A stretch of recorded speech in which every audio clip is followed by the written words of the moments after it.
우리가 지난주에는 가정교회 하드웨어에 속하는 세 축에 대해서 살펴보았는데요. 이 가정교회 세 축은 지정의를 바탕으로 해서 목장 모임에서는 따뜻한 정을 나누는 곳이라고 말씀드렸고, 이제 상 공부를 통해서는 지성적인 영역에서 하나님의 말씀을 배우는 거고, 주일 연한 예배를 통하여서는 우리가 하나님께 의지적인 결단과 순종이 있어야 한다고 말씀을 드렸습니다.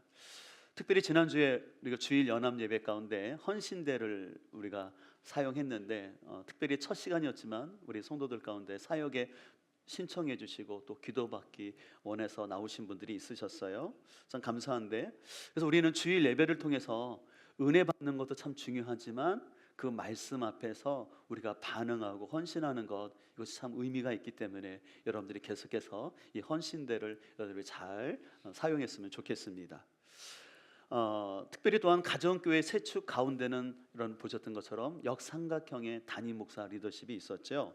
그래서 각 교회는 교회 형편에 따라서 담임 목사의 리더십 속에서 다양성과 또 융통성, 신축성을 가지고 이제 가정교회를 이뤄가야 합니다.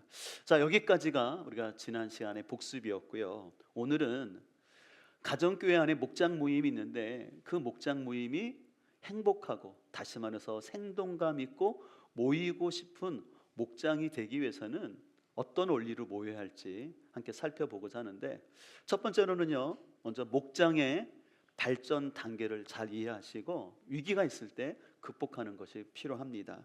우리 함께 4절부터 6절의 말씀을 함께 읽도록 하겠습니다. 내가 기도할 때마다 여러분 모두를 위하여 늘 기쁜 마음으로 간구합니다. 여러분이 첫날부터 지금까지 복음을 전하는 일에 동참하고 있기 때문입니다. 선한 일을 여러분 가운데서 가신 예수의 날까지 그 일을 완성하시라고 나는 확신합니다. 바울은 2차 전도 여행 때 그가 세웠던 이 빌립보 교회인데요, 빌립보 교회는 유럽에서 최초로 세워진 아주 중요한 교회였어요. 근데 이 빌립보 교회는요, 아주 처음부터 출발을 잘했는데, 왜냐하면 바울의 복음 사역에 함께 동참하는 교회였습니다. 그렇기 때문에 바울은 이 첫 시작을 잘했던 교회가 주님이 재림하실 때까지 흠없이 잘 성장하기를 바라보면서 이 빌립보서를 기록하고 있는데, 특별히 바울이 빌립보서를 기록해 준 이유 중에 하나는 뭐냐면, 원래는 이 빌립보 교회가 잘 시작을 했지만 여러분 4장을 보게 되면 유오디아와 또 순두계라는 여러 지주자들의 갈등으로 인해서 교회가 하나 되지 못하고 어려운 가운데 있었던 것을 알게 되었어요. 그래서 사도 바울은 영적인 아버지로서 첫 출발을 잘했던 이 교회가 마지막 주님이 오실 때까지 한 단계 잘 성장하기 바라는 마음을 가지고 이 빌립보서를 기록하고 있는 것입니다. 이 같은 차원에서 우리 교회도 이제 가정교회를 전환하기 위해서 그동안 잘 준비했고, 또 지난주부터는 새롭게 편성된 목장에서 모임을 시작했는데, 근데 여러분들 목장은요 발전 단계가 있다라는 거예요. 크게 네 가지인데, 첫 번째 단계는 뭐냐면 서로를 목장 안에서 알아가는 단계예요. 마치 연애 기간에 설레임과 긴장함을 가지고 서로를 알아가는 그런 단계가 있는 거예요. 두 번째 단계가 있는데, 그때는 허물을 발견하는 단계예요. 마치 신혼의 위기처럼 처음에는 신혼에 깨도 쏟아지고 좋은 건 있었는데 살다 보니까 막 허물이 보여지고 안 맞는 거예요. 치약도 중간에 짜고, 또 먹는 것도 참 나와 안 맞고, 양말도 뒤집어 놓고, 그래서 처음에는 이게 사랑만 가득했는데 이 갈등이 발생하는 시기가 있는 거죠. 근데 세 번째 단계는 그것을 잘 극복하고 인간적으로 가까워지는 단계이죠. 그래서 아주 친밀하고 성숙함을 느낍니다. 그래서 이것이 잘 이루어지게 되면 네 번째 단계에 이르게 되는데, 이때는 영적인 문제까지 깊이 나누는 거예요. 그래서 자신 안에 있는 영적인 고민들도 나누면서, 또 이것이 잘 정착되게 되면은 이제 재생산으로 나갈 준비까지 하게 됩니다. 근데 여러분들 이 네 단계 중에 여러분들이 볼 때 가장 중요한 단계는 어디일까요? 바로 두 번째 단계입니다. 바로 사람의 허물이 보여질 때, 그 허물이 보여진다는 것은 그 안에 갈등이 발생한다는 거거든요. 그럼 그 갈등이 발생할 때 그것을 잘 극복하는 것이 필요합니다. 여러분들 신앙생활하면서 또 목장 안에서 발생하는 그 갈등의 요인들, 이유를 가만히 보면요, 어떤 신학적인 거나 교리적인 것 때문에 아니에요. 아주 사소한 것 때문에 갈등이 발생하는 것을 우리가 알 수가 있습니다. 뭐 예를 들어서 음식을 먹는 데에서 누구는 더 주는 것 같고 좀 누구는 더 먹는 것 같기도 하고, 하다못해 내 인사를 안 받아주는 것 같고, 또 목자 목녀가 누군가는 되게 살갑게 막 얘기해 주는 것 같은데 좀 나한테는 좀 이렇게 서먹서먹하게 대하는 것 같은 그런 느낌을 받을 때 우리는 괜히 그것 때문에 좀 마음이 어려워지는 것을 볼 수가 있어요. 또 어떤 목원은 말하는 게 늘 이렇게 지시적인 거예요. 그래서 약간 말속에 약간 좀 선을 넘는 듯한 그런 얘기가 들려질 때 좀 고민이 되는 것이죠. 그래서 여러분들 목장 안에서 이런 갈등이 발생하면 사람들이 첫 번째로 나타나는 반응이 있어요. 뭔지 아세요? 예, 그렇죠. 목장이 안 나가려고 해요. 아니, 내가 먹을 게 없어서 여기 왔나? 내가 이 먹는 것 때문에 기분 나쁜 게 싫은 거죠. 예. 또 내가 다 컸는데 이런 게 있어요. 목장 모임을 하다 보면은 목자가 또 목녀가 여러분을 잘 케어하기 위해서 여러분이 어떤 직장의 문제를 얘기하는데 그 직장 가면 주일 성수도 안 될 뿐만 아니라 좀 믿음이 안 될 것 같아요. 그러면 그건 좀 아닌 것 같다라고. 또 아니면 뭐 싱글 목장 같은 경우는 믿지 않는 사람과 깊은 관계에 나가고 결혼하려고 할 때 근데 믿지 않는 사람과 결혼하는 건 좀 조심해야 돼라고 말했을 때 아니 내가 다 컸는데 왜 참견하냐고 기분 나쁘게 이렇게 반응할 수가 있는 것이죠. 그래서 내가 바쁜 시간 내서 왔는데 이게 목원들과 같이 얘기하다 보니까 사람들이 좀 수준도 안 맞는 것 같고 좀 매너도 없는 것 같아서 이럴 바에 나 목장 안 나가고 나만 열심히 혼자 내가 주일 성수하면서 열심히 기도하면서 신앙생활 잘 할 거야 라는 생각을 한다라는 것이에요.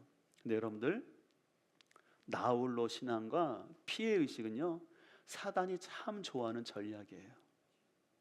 사단은 늘 나홀로 신앙 그리고 피해의식을 통해서 교회를 분열시키고 우리가 해야 될 일들을 멈추게 하는 것을 볼 수가 있어요. 그래서 여러분들 성경에 보면요 사단이 믿음의 사람들, 믿음의 공동체를 공격하는 주특기가 있는데 큰 게 아니라 아주 사소한 것을 가지고 사람들을 넘어뜨린 것을 볼 수가 있어요. 여러분 구약에 오면 에서 같은 경우도 그 팥죽 한 그릇에 자신의 장자권을 팔지 않습니까? 순간적인 그 욕망을 못 이겨서. 또 아간 같은 것도 작은 외투 그것 때문에, 또 아나니아와 삽비라 같은 경우도 어떻게 보면 자신들의 그 명예 때문에 금방 넘어지는 것을 볼 수가 있어요. 그래서 우리 가만히 보면은 큰 것 때문에 넘어지는 것이 아니라 사단은 아주 사소한 걸 가지고 넘어뜨린다라는 것을 기억할 필요가 있어요. 그래서 제가 늘 강조하지만 여러분들 교회라는 것은 뭐냐면 완벽한 사람들의 모인 것이 아니라 의인이라 칭함받는 죄인들의 모임인 것을 늘 기억해야 돼요. 저부터 시작해서 우리는 환경만 되면 우리 안에 죄성이 나타날 수 있어요. 우리는 내 자아를 십자가에 못 박겠다, 내 자아를 부인한다라고 고백은 하지만 실제 삶 속에서는요 언제든지 우리의 자존심과 옛 자아가 탁 올라와서 우리를 넘어뜨려 하는 것들이 너무 많다라는 거예요. 근데 그런 사람들이 모임이기 때문에 나도 힘들 뿐이 아니라 다른 사람도 연약하고, 그래서 그 안에 갈등이 발생할 수 있다라는 것이에요.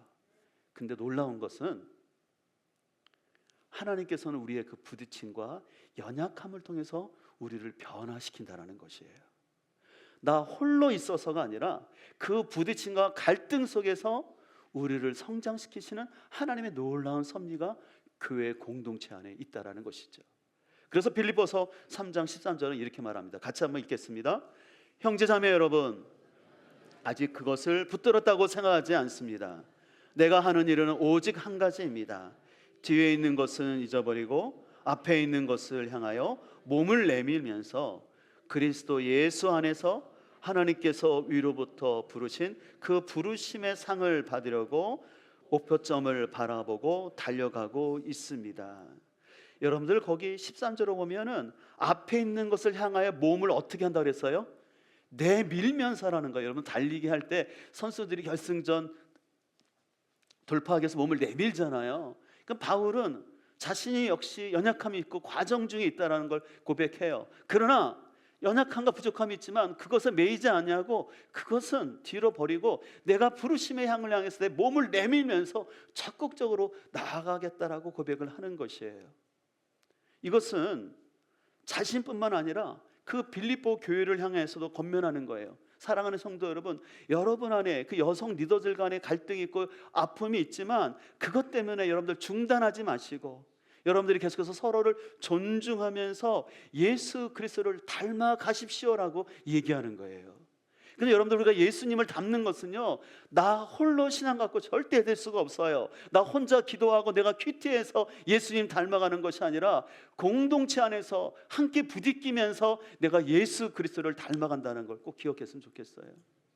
그래서 여러분, 생명의 삶에서 배우신 분 알겠지만 성령의 열매는 다른 것이 아니에요. 나의 경건을 드러나는 덕목이 아니라 공동체와 함께하기 위한 덕목이라는 사실을 꼭 기억하기를 소망합니다. 특별히 이제 우리 교회가 이제 일반 교회에서 이제 가정교회로 전환하잖아요. 이런 케이스는요, 가정교회로 개척하는 교회보다 더 많은 이해와 배려가 필요해요. 왜냐하면 개척교회 오신 분들은요, 그냥 그런 줄 알고 그냥 따라오는데 이미 일반 교회에서 신앙생활 하신 분들은 나름대로의 생각과 경험이 있거든요. 그런 상황에서 이제 우리가 가정교회로 전환하려고 할 때 사람마다 기대치가 다르고 또 이런 현실의 차이 속에서 이런저런 소리가 날 수가 있어요. 근데 여러분들, 그것을 두려워하지 마시고, 우리가 하다못해 공사를 하다 보면 시끄럽기도 하고 소리도 나잖아요. 지저분하잖아요. 그러나 궁극적으로는 그 과정을 통해서 멋지고 깨끗한 집에 들어가는 것처럼 우리가 성장의 과정을 통해서 예수 그리스도를 닮아간다라는 것을 기억하시고, 여러분들이 목장 안에서 그리스도를 닮아갈 것을 소망하면서 우리가 위기가 올 때 그것을 잘 극복하고 나아갈 수 있는 우리 모두가 될 수 있기를 주님의 이름으로 축복합니다. 계속해서 우리가 이런 관계를 또한 발전시키기 위해서는요, 진솔하고 깊은 나눔이 목장 안에 있어야 하는데요, 오늘 빌립보서 1장 17절 이렇게 말합니다. 시기하고 다투며 사는 사람들은 경쟁심으로 곧 불순한 동기에서 그리스도를 전합니다.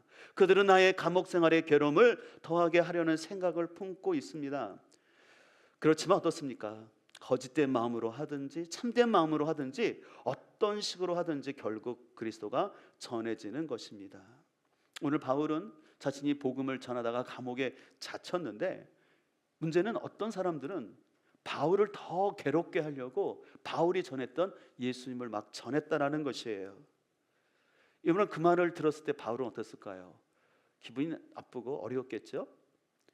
근데 바울은 처음에는 자신이 기분이 나쁘고 힘들었겠지만 생각해 보니까 예수님이 전파된다면, 그래, 그 사람들이 어떤 동기로 하든 간에 예수님이 전파된다면 그건 내가 상관하지 않겠다라고 얘기를 하면서 내가 감옥에 갇힌 것 때문에 여러분들 걱정하지 마시라고 빌립보 교인들에게 얘기를 하고 있는 거예요. 저는 이 바울을 보면서 바울은 참 솔직했던 사람인 것 같아요.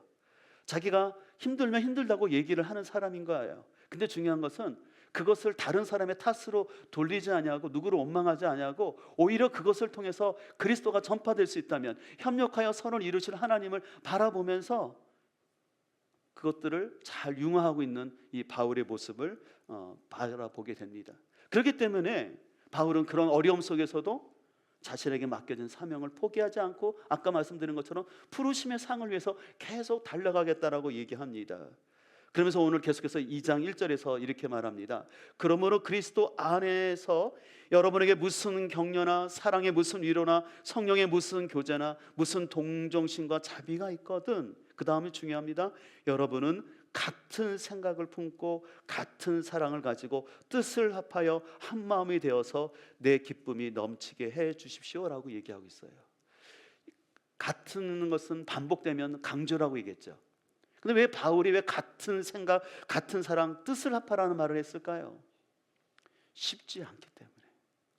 우리가 사랑도 하고 동정하는 마음도 있고 그런 사랑의 교제도 하지만 실제로 사람의 마음이 뜻이 하나 되는 것은 쉽지가 않은 것을 바울은 알았어요. 그렇기 때문에 여러분들 더욱더 하나됨을 힘쓰라고 빌립보 교인들에게 얘기하는 것입니다. 여러분 세상 사람들도 저희들이 같이 이렇게 교제하는 것처럼 식사도 하고 사랑의 교제를 나눠요. 근데 그런 세상 사람들과의 교제와 우리 가정교회에서 나누는 교제의 차이가 있는데 그 차이의 핵심은 뭐냐면 우리는 예수 그리스도 중심적인 교제를 한다는 거예요. 그러면 예수님 중심적 교제를 한다는 것은 무엇일까요? 교제할 때 인간적인 체면이나 가면을 벗고 솔직한 나눔을 하되 그 교제의 중심과 결론 속에는 늘 예수님의 마음을 품고 한다는 것이에요. 어떤 목원의 이야기를 들을 때 그 목원의 이야기를 또 그 목원을 바라볼 때 그냥 인간적인 사람으로만 바라보는 것이 아니라 주님의 마음을 가지고 그 사람을 생각하면서 그 이야기를 듣는 거죠. 세상 사람들은요, 누군가 잘 되면 시기하죠. 그리고 누군가 실패하면 오히려 그것을 짓밟으려 하는 게 사람의 죄성입니다. 그러나 그리스도인들은요, 목장 안에서 우리 목원의 기도가 응답되면 나의 기도 응답된 것처럼 참 기뻐하고, 또 목원이 힘들거나 어떤 시험거리나 문제 있으면 그것이 나의 아픔처럼 고통스럽게 느껴지는 것이 공동체인 것을 볼 수가 있어요. 그래서 이런 교제가 깊이 나눠질 때 그 목장은 생명력 있고 행복한 목장으로 될 수가 있는 것이에요. 근데 반대로 생명력이 없는 목장의 특징은 뭐냐면 목장 모임이 기계적인 거예요. 그러니까 기계적이라는 것은 뭐냐면 사람들이 삶을 나누는데 자신의 진실한 감정을 얘기하는 것이 아니라 자꾸 사건 중심으로 얘기해요. 그래서 여러분들 잘 기억하실 것은 목장에서는요, 사건을 얘기해도 좋지만 사건 속에서 어떤 생각이 들었는지, 그 사건 속에서 내 마음이 어땠는지, 내 감정을 나눌 수 있어야지 목장이 생명력이 있어요. 또 한 가지 우리가 목장에서 얘기를 할 때 다른 사람의 얘기를 하지 마시고요, 만약에 다른 사람이 얘기를 하더라도 그 사건 속에서 내 생각과 내 감정이 이랬다라고. 그래서 목장이 잘 되는 곳은 뭐냐면 감정을 내놓을 수 있어야 돼요. 어려운 감정, 속상한 것, 그리고 그것을 내놓더라도 비밀이 지켜지고 안전한 목장이 될 때 생명력이 있는 거예요. 근데 만약에 그렇지 않고 아까 말한 기계적으로 형식적으로 어떤 목원이 중요한 얘기를 했는데, 어떤 심각한 얘기를 했는데 거기에 관심 갖지 않고 다음은 또 다음은 그렇게만 얘기하면 목장의 생명력이 느껴지지 못하는 것이죠. 그래서 우리는 목장에서 함께 모일 때 다른 사람에 대한 깊은 관심을 갖고 얘기를 들어줘야 돼요. 그래서 오늘 2장 3절은 이렇게 말합니다. 무슨 일을 하든지 경쟁심이나 허영으로 하지 말고 겸손한 마음으로 하고 자기보다 서로 남을 낮게 여기십시오. 여러분 3절에서 조심스럽게 읽어야 할 단어가 있죠? 예, 낮게가 아니라 나보다 낮게라는 것이에요. 네. 여러분들 왜 우리는 사람을 낮게 생각할까요? 말할까요? 결국은 그 마음에 교만함이 있어 그런 것 같아요. 내가 똑똑하다, 내가 잘났다라는 생각이 있으니까 자기 판단에는 틀렸다라고 생각하니까 남을 낮게 여겨요. 근데 주님이 주시는 겸손한 마음을 갖고 있는 사람은 비록 나보다 배운 것이 없고 나보다 어려운 사람일지라도 그 사람 마음 말 속에서 뭔가 내가 배울 게 있고 하나님이 가르칠 게 있다라는 마음을 가지고 낮게 여기는 마음을 가지고 그 얘기에 경청할 수 있다라는 것이죠. 제가 요즘 두뇌 과학을 공부하고 있다고 말씀드렸는데 제가 10주간의 과정을 마쳤어요. 참 유익한 시간이었어요. 특별히 제가 이번에 큰 도움이 됐던 것은 뭐냐면 그 사람의 두뇌가 잘 발달된 사람의 특징은 뭐냐면은 사회성이 좋다라는 거예요. 그러니까 사회성 지수가 높은 거예요. 우리는 흔히 얘기하잖아요. 저 사람 굉장히 똑똑해. 저 사람 공부 많이 했어. 말 잘한다라고 얘기하잖아요. 근데 그럼 우리는 흔히 IQ인데 IQ보다 더 중요한 것은 뭐냐면 관계성이라는 거예요. 이 사회성이 좋은 사람의 특징은 뭐냐면 사람의 말에 공감하고 감정적으로 슬픔과 기쁨을 같이 교류할 뿐만 아니라 자신의 생각을 조리 있게 의사소통할 수 있는 사람이 사회성이 높은 사람이라는 것이에요. 근데 어느 나라도 마찬가지인데 똑똑하고 말도 잘하고 선동력이 강한데 사회성이 약한 지도자가 되면 사회가 힘들어지는 것을 볼 수가 있어요. 공감하지 못하면서 똑똑한 머리로 나쁜 일을 만들 수 있기 때문에 그런 거죠. 이 같은 차원에서도 여러분들 목장이 잘 되기 위해서는요, 똑똑한 게 중요한 게 아니라 잘 공감하고 들어주면서 자기 표현을 적절하게 할 수 있는 게 필요해요. 그런 의미에서 우리가 목장이 좋은 사회적 공동체로서 관계성을 잘하기 위해서 세 가지 원리를 좀 말씀드리고자 하는데요. 관계성을 좋게 하기 위해서 첫 번째 필요한 것은 뭐냐면 목원을 소중히 여기는 태도가 중요하다는 거예요. 다시 말해서 그 목원의 외적인 조건으로 판단하지 않으려고 노력하는 거예요. 여러분, 죄인된 죄성의 특징이 뭔지 아십니까? 판단하는 거예요. 그 사람의 외적인 모습, 그 사람의 외적인 학력, 그의 소유를 가지고 판단하려는 게 우리의 죄성이에요. 근데 누구에게나 있어요. 그렇기 때문에 우리가 주님 앞에 모일 때 하나님, 제가 우리 목원을 바라볼 때 그분의 외적인 조건으로 판단하지 않게 해주세요. 그 사람 자체를 하나님의 형상으로 여길 수 있는 존중하고 배려하는 마음을 달라고 우리는 먼저 그 마음이 필요한 거죠. 두 번째로는 필요한 것은 뭐냐면 타인의 입장을 이해하고 공감하는 거예요. 그래서 목원이 어떤 이야기를 할 때 그 사람 입장에서 듣는 거예요. 특별히 제가 우리 목장을 하면서 좋은 것은 뭐냐면 이렇게 목원들이 얘기할 때 어느 때는 자신의 성장 스토리를 얘기해요. 어떤 환경 속에서 자랐는지. 그래서 저는 그 얘기가 참 중요하더라고요. 왜냐하면 그 얘기를 듣다 보니까 저분이 저런 환경 속에서 자라셨기 때문에 저렇구나. 그런데도 참 저런 시간들을 통해서 잘 성장했기 때문에 지금의 어려움들도 이겨나갈 수 있구나 라고 깨닫게 되더라고요. 그래서 우리는 그 사람의 그 타인의 그 입장에서 좀 저 사람이 왜 그렇게 말을 하고 행동하는지를 좀 이해할 필요가 있는 거죠. 그래서 여러분이 그걸 이해하기 위해서는 그분의 스토리를 좀 아는 게 필요해요. 그래서 목장에서는 시간만 된다면 한 번씩 돌아가면서 좀 자신의 성장 이야기를 좀 편하게 내어볼 수 있으면, 특별히 그냥 자기 이력서를 말하는 것이 아니라 성장 과정 속에서 있었던 어려움들과 또 경험들, 그런 것들을 나눌 때 훨씬 상대를 이해하는 데 도움이 됩니다. 세 번째는 뭐냐면 참 중요한데 효율적인 방법으로 자신의 욕구를 의사소통하는 거예요. 이게 뭐냐면 목장이 생동감이 있으려면요, 듣기만 하는 것이 아니라 잘 맞장구를 쳐주면서도 또 내가 해야 할 얘기를 상대방이 기분 나쁘지 않게 적절하게 얘기하는 아이 메시지라는 거 있잖아요. 그래서 당신 때문에 기분 나빠가 아니라 당신의 그런 행동 때문에 내가 이런 마음이 들었고 내가 무시당하는 것 같은 느낌이 들었습니다라고 적절하게 자기를 표현할 수 있는 능력이 목장 안에서 훈련되어져야 되죠. 그래서 지금까지 말씀드렸던 것은 결국은 뭐냐면 자기 중심성에서 벗어나서 균형된 생각과 감정을 가지고 적절하게 대화할 수 있는 능력을 말하는 것입니다. 그래서 여러분들이 직장 생활이나 또 교회 목장 안에서도 마찬가지인데요, 가급적 중요한 얘기는요 카톡하지 마시고 만나서 얘기하셔야 돼요. 왜냐하면 글이라는 건 한계가 있어요. 내가 생각하는 거하고 상대방이 생각하는 틀려요. 행간이라는 게 있지 않습니까? 근데 우리 행간 속에서 우리는 많은 오해를 불러일으킬 수 있어요. 그럴 때 중요한 얘기일수록 만나서 대화하는 그런 훈련들을 하시면 좋을 것 같습니다. 여러분들 그런 얘기 들어보셨죠?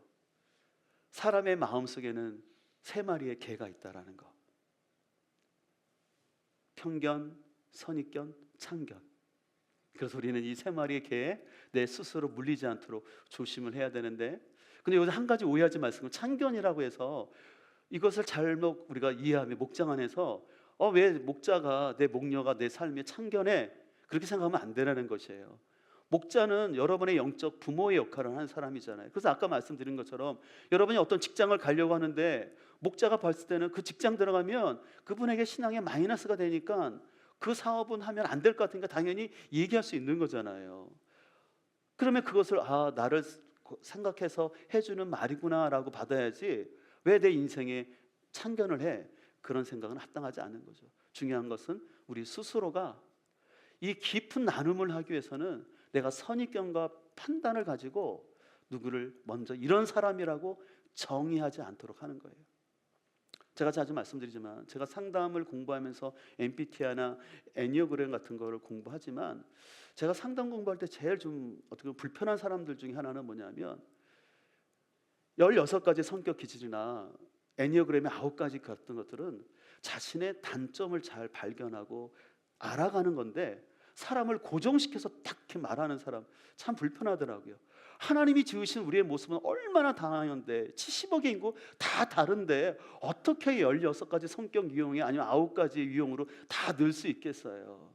특별히 그래서 목장 안에서는 MBTI나 애니어그램을 통해서 이해는 하되 절대 여러분들이 어떤 사람은 이런 사람이라고 여러분의 생각을 가지고 단정하지 말고 그의 입장에서 들어주고 공감하면서 진실한 대화로 나가기를 주의 이름으로 축복합니다. 자, 그래서 우리는 이런 또한 진실한 나눔을 나눌 뿐만 아니라 마지막에는요, 기도 응답의 기대함을 가지고 목장 모임에 참여해야 합니다. 오늘 빌립보서 1장 9절은 이렇게 말씀하고 있어요. 내가 기도하는 것은 여러분이 사랑이 지식과 모든 통찰력으로 더욱 더 풍성하게 되어서 여러분이 가장 좋은 것이 무엇인가를 분별할 줄 알게 되는 것입니다. 그리하여 여러분이 그리스도의 날까지 순결하고 흠이 없게 지내며 예수 그리스도께서 주시는 의의 열매로 가득 차서 하나님께 영광과 찬양을 드리게 되기를 나는 기도합니다. 오늘 9절과 11절에 사도 바울은 기도합니다라고 마치고 있어요. 그러면서 빌립보 교인들을 위해서 기도하는데 바울의 기도 제목은 아주 구체적인 것을 볼 수가 있어요. 바울이 기도했던 것은 뭐냐면 여러분 안에 사랑과 분별력이 있대. 지식에 기초한 사랑과 분별력이라는 거예요. 여러분들 목장 안에서 우리가 서로 사랑하고 해야 되는데 지식이 없는 사랑은 맹목적 사랑이 될 수 있기 때문에 조심해야 돼요. 그래서 사도 바울은 교인들 안에 그 사랑이 있대. 지식에 기반한 사랑이 있고 분별력이 있기를 기도했습니다. 또 두 번째로 바울이 기도하는 것은 뭐냐면 그 교인들이 주님 앞에 설 때까지 순결하기를, 깨끗한 신부로 설 수 있기를 기도합니다. 또 세 번째로 기도하는 것은 선한 열매가 가득하여서 하나님께 영광 돌리기를 바울은 기도했던 것이에요. 그래서 이런 구체적인 기도 제목이 있었기 때문에 이런 기대함이 있기 때문에 바울은 지금 감옥에 갇혀 있잖아요. 그 차가운 감옥에 있으면서도 그 기도 응답에 대한 확신을 가지고 이 빌립보 교인들을 위해서 기도하는 모습을 볼 수가 있어요. 이 같은 차원에서 여러분들 이제 우리의 목장이 생동감이 있고 사람들이 모이고 싶은 목장이 되기 위해서는요, 여러분들의 나눔을 기도 제목으로 승화시켜서 함께 뜨겁게 기도하고 그 다음 주에는 그 기도한 게 어떻게 응답되었는지 궁금한 마음으로 목장에 참여해야 돼요. 근데 목장에서 조심해야 될 목장 모임의 모습은 뭐냐면 대화는 한 2시간 이상 막 얘기해요. 막 이런저런 얘기를 해요. 근데 기도가 없이 끝내는 거예요. 아니면 기도를 하더라도 그냥 모임을 마무리하는 수준으로 기도를 끝내면 영적인 파워가 나타나지 않습니다. 그리고 함께 나눴던 기도 제목을 가지고 실은 주중에 함께 기도해야 되잖아요. 그래서 그 주중에 기도했던 그것을 가지고 함께 만났을 때 지난주 기도한 게 어떻게 됐냐고 관심 있게 물어보고 응답되었을 때 너무 감사하고 또 응답이 안 됐다면 아직 더 기도하자라고 그 마음이 있어야 된다고 생각합니다. 저희가 이렇게 목장 모임 하다 보면 어떤 분들은 이렇게 집에 올 때 빈손으로 오지 않고 꼭 이렇게 챙겨 오시는 분이 있어요. 너무 감사해요. 가정교육을 잘 받으신 것 같아요. 여러분들 꼭 그렇게 하라는 건 아닌데 웃으라고 좀 얘기하시는데 너무 심각하게 들으시는데, 저는 여러분들이 선물을 갖고 오는 것도 중요하지만 기도의 선물이라고 생각합니다. 그 모건을 위해서 기도했던 그 기도의 마음을 가지고 오는 거죠. 그래서 함께 목장에 모였을 때 지사님, 아니 형제님, 자매님 그 기도한 거 어떻게 됐어요? 라고 함께 물어보고 그것이 응답되었을 때 함께 기뻐하는 것이 목장의 생명력이 있는 것이라는 것이죠. 제가 우리 가정교회 전환을 앞두고 여러 교회와 탐방을 했던 그 교회들 가운데서 그 가정교회가 잘 되는 교회의 특징은 뭐냐면 기도가 많은 교회였다고 말씀드렸죠. 전주에 있는 한 교회는 교육자들이 없음에도 불구하고 장로님이 일주일에 2번씩 2시간씩 모여서 성도들과 함께 기도하는데 많은 성도님들이 오시더라고요. 근데 특별히 그 장로님의 특징은 주여를 100번 외치게끔 하는 거예요. 그리고 총 목자 모임에 참석했는데 그 교회에서는 목자들이 몇 번 기도에 나왔는지 그걸 보고하더라고요. 어느 목장 몇 번 그것까지 보고하더라고요. 어떻게 보면 어른들한테 유치할 수 있는데 기도가 그만큼 중요하니까. 또 판교에 있는 한 교회는 그 교회는 50일 연속 기도회를 꼭 매년마다 해요. 그래서 그 50일 연속 기도를 해서 성령 하나님을 깊이 체험하게 하고 또 다음 세대를 위해서 10만 시간 릴레이 기도해요. 만 시간이 아니라 10만 시간 릴레이 기도해요. 그러니까 이렇게 기도가 많다 보니까 그 교회들이 특징이 뭐냐면 간증이 있다라는 거예요. 여러분, 간증은 그냥 생기는 것이 아니라 기도하는 사람과 교회의 간증이 있을 줄 믿습니다. 그래서 실은 우리 교회에서도 목자 헌신을 받을 때 중요하게 묻는 거 하나는 일주일에 2번은 새벽 기도를 하는 헌신을 체크하고 있어요. 왜냐하면 이 목장 사역은 기도 없이는 할 수 없기 때문에. 우리가 집에서도 운전하면서도 기도할 수 있지만 하나님께 내가 헌신하는 마음을 가지고 예배에 나가서 기도하는 것들이 너무 소중한 것을 우리는 기억해야 합니다.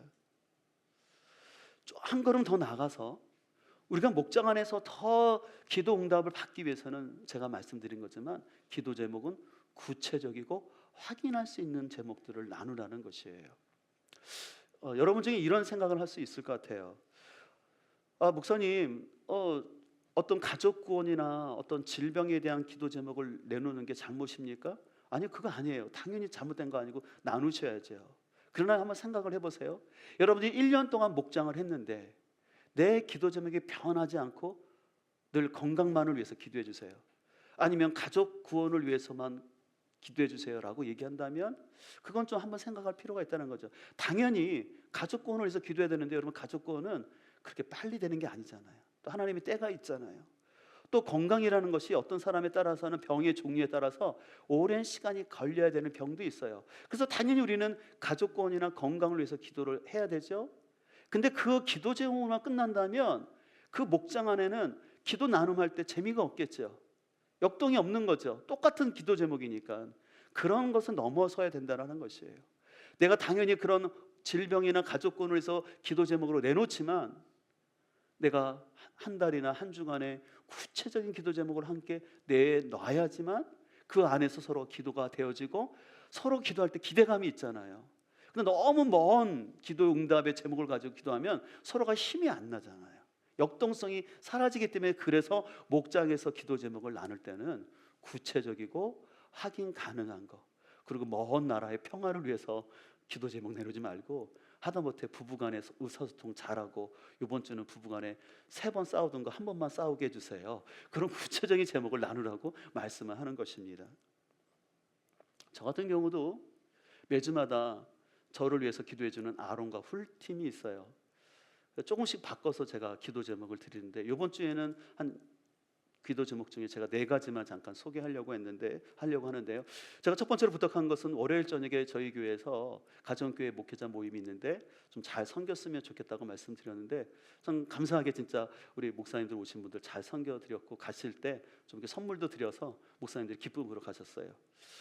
또 성령 충만함으로 영적 분별력 갖고 영적 싸움에 승리케 해달라고 했는데 이 부분에서도 함께 우리 기도해 주셔서 하나님께서 새벽 시간에 기도할 때 또 말씀을 통해서 깨닫게 해주시고 또 위로해 주시고 하나님께서 영적으로 보호하고 계심을 느끼는 아주 귀한 은혜의 시간이 있었습니다.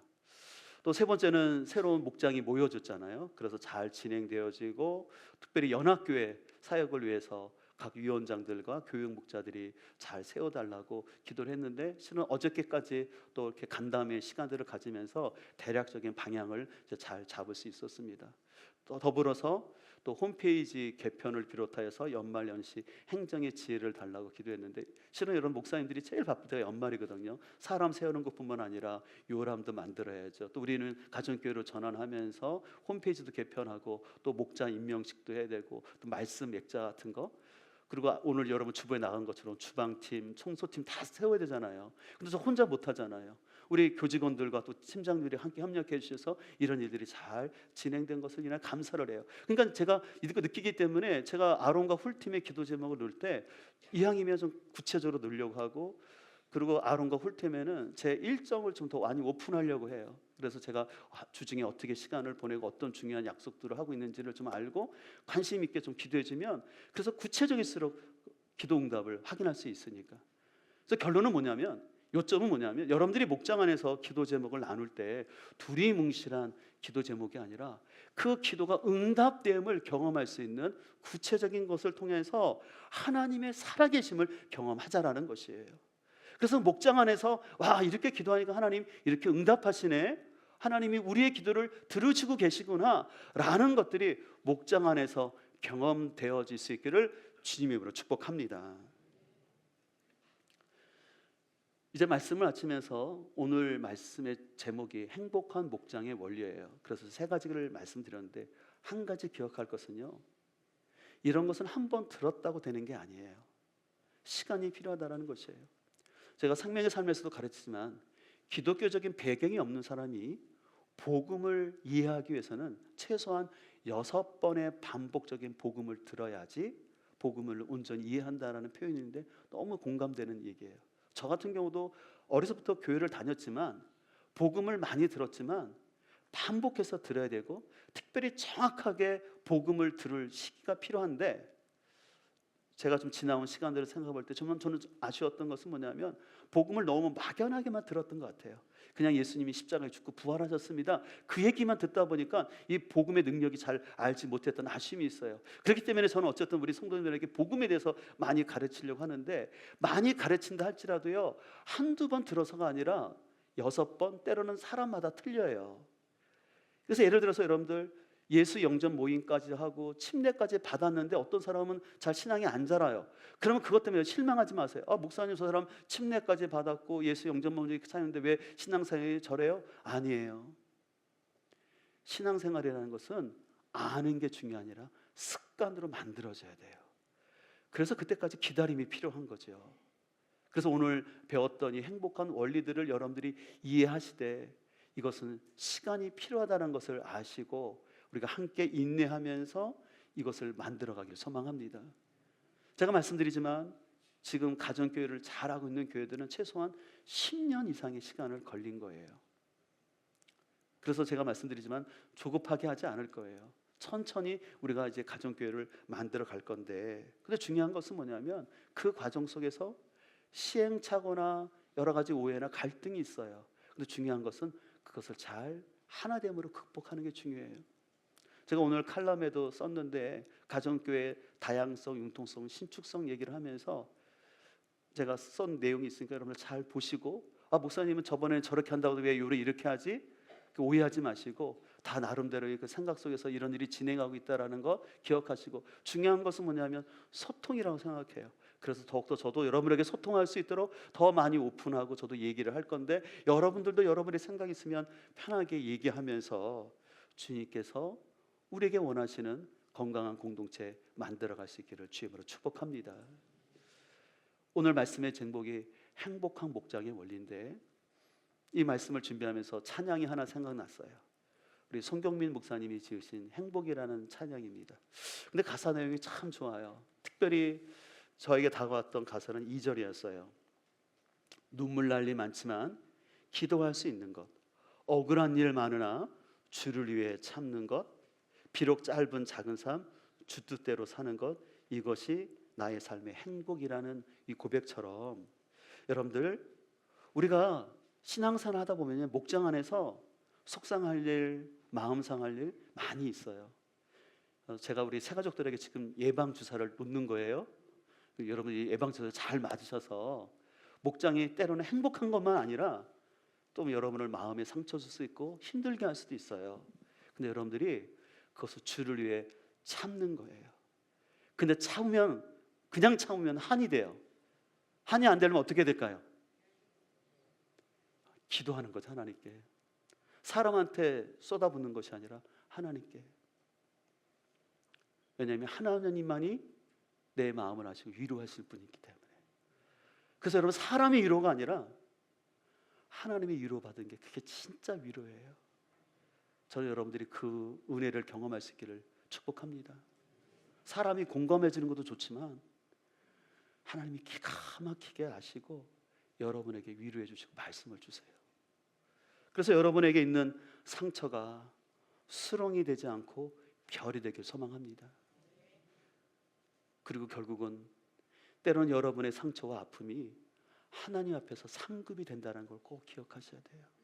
주님 앞에 갔을 때 주님은 뭘 갖고 우리를 칭찬하시고 상을 주시냐면은 내가 직장에서 성공하고 뭐를 잘해서가 아니라 내가 그 교회를 세우기 위해서, 그 영혼을 생기기 위해서 네가 그 수모와 그 무례함을 참고 인내한 거, 주님 때문에 네가 견뎌낸 거, 직장 생활에서 예수 믿는 것 때문에 네가 승진해서 누락되었을 때 그것 때문에 분노하지 않고 나 때문에 참아한 거, 우리 주님은 그거를 위로해 줄 줄 믿습니다. 이 땅에서 여러분에게 상급이 없다고 실망하지 마시고, 이 땅에서 사람으로부터 칭찬이 없다고 여러분들 실망하지 마시고, 하늘에서 받을 복을 생각하시면서 또한 이 땅에서 우리와 함께 하시고 위로하시는 그 주님을 바라보면서 우리 모두 행복한 목장 만들어 가기를 주님으로 축복합니다.